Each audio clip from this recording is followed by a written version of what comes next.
नमस्कार साथियों, कैसे हैं आप सभी। आप सभी का एक बार फिर से स्वागत है हमारे चैनल पर। आज आपको इस वीडियो के माध्यम से सोनीपत अक्षेत्र के sector 26, sector 26A, sector 27, sector 33 और सेक्टर 34 जो कि राठदाना गांव के आसपास के एरिया में पड़ते हैं, इनको लेकर सरकार द्वारा एक नोटिफिकेशन जारी की गई है। सबसे पहले आपकी स्क्रीन पर नोटिफिकेशन शो हो रही होगी, आप उस नोटिफिकेशन को देख लें। इस नोटिफिकेशन के माध्यम से हम सबसे पहले आप लोगों को अंग्रेजी में जो लिखा है उसके बारे में बताते हैं, फिर इस नोटिफिकेशन को आप लोगों को समझाने का काम करेंगे और इस एरिया में नोटिफिकेशन क्यों इतनी जल्दी निकाली गई है। ये जो नोटिफिकेशन है ये directorate of town and country planning department Haryana द्वारा निकाली गई है। अगर इस नोटिफिकेशन की बात करें तो पब्लिक के लिए नोटिफिकेशन निकाली गई है, जिसका memo number RCP 16/JD bracket start RD bracket close /2023/10091 है और 10 तारीख चौथा महीना 2023 को यह नोटिफिकेशन निकाली गई है। यह पब्लिक के लिए नोटिस है। The sectoral plan of sector 26, sector 26A, sector 27, sector 33 and 34 residential as per development plan final Sonipat Kundli multi functional urban complex 2021 AD bearing drawing number TTP/ bracket start S bracket close /1217/2009 date 03.03.2009 stand approved.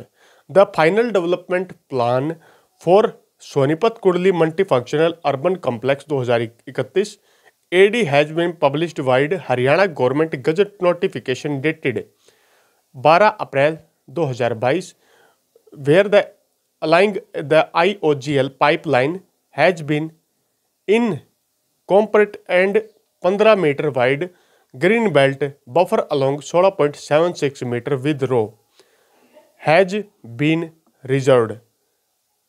मतलब line को reserve करके रखने का काम किया गया है। Government for approve and government had decline the provision of gas pipeline with 15 meter wide green belt on both side may be made applicable in future projects. Only a copy earlier approved sector plan as well as proposed revise sector plan has been hosted the department namely website tcp.gov.in। और इससे अलावा any objection of the proceed revising the sectoral plan में file his her objection along with reason in writing in office of senior town planner Rohtak situated at Hooda complex sector 1 Rohtak within a period of 30 days for the notification. The objection review after given period will not be entertained। मतलब ये plan आपको जो मैंने बताया अभी इसका मैं आपको विस्तार से समझाने का काम करता हूँ कि यहाँ पर क्या बताया गया है।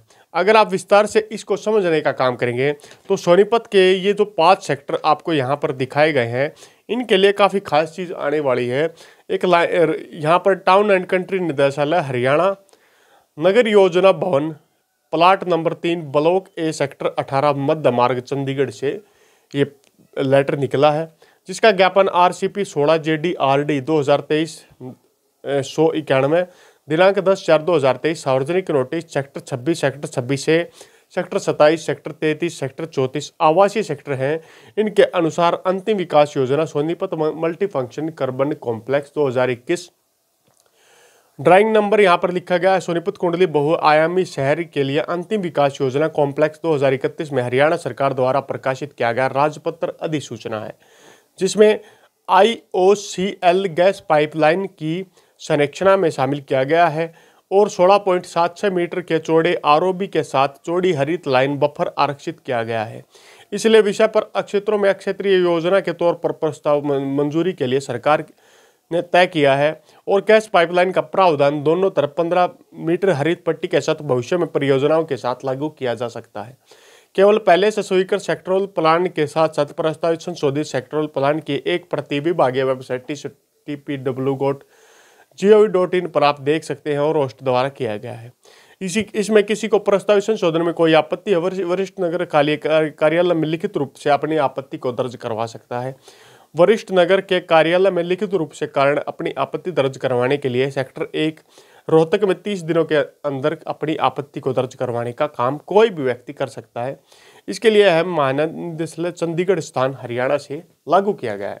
अब सेक्टरों की बात कर लेते हैं, किसको क्या आपत्ति होगी और इन फ्यूचर क्या होने वाला है। Sector 26, sector 27, sector 26A, sector 33 और सेक्टर 34 जो कि जीटी रोड और रेलवे लाइन जो सोनीपत से दिल्ली हो जाती है, इनके मध्य के एरिया में राठदाना गांव के आसपास के एरिया में ये पांचों सेक्टर एक दूसरे से सटे हैं।